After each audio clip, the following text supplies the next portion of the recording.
But back to my question, though, about Duren. I want to throw this out to you. Would it surprise you or would it make sense to start Nerlens Noel and keep Duren on the bench to let that second unit, now that Sadiq Bey is going to be coming off the bench with him, to let that second unit gel? Would that make more sense, or just go in with Duren as the starter?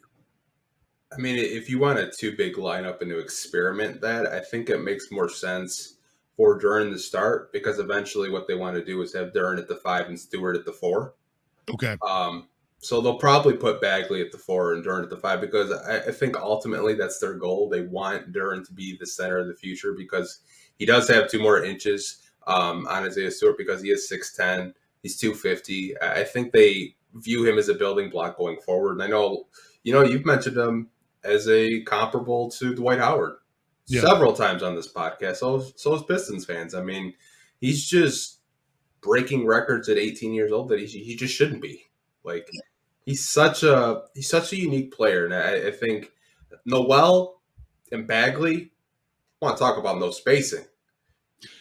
Yeah, and that's the other part where I was thinking about it as I was writing it down. I'm like, yeah, but man, if Noel starts and they want to keep the second unit, I get that. You want the second unit to gel if you are going to go that route. But, dude, the spacing is terrible. And K's struggled from the outside. Ivy, he's a little inconsistent from the outside. You got Bojan, but, man, you're clogging the lane. You got, it really – I mean, but even Duren and Bagley isn't really that great. There's not a lot of space between those two either.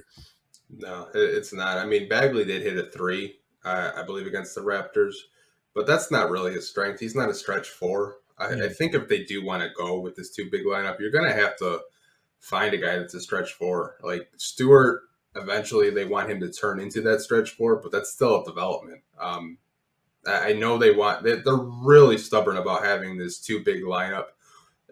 And so far, it's an experiment. If it works and it translates to wins, great. If it doesn't, then you can move on. But you're probably going to see Duren at the 5 and Bagley at the 4, and Noel off the bench at the 5, because now you're thin again. Yeah. Because now you're down 1 less big. Like, as soon as Bagley gets back, Stewart gets hurt. So the injury bug is obviously staying in Detroit.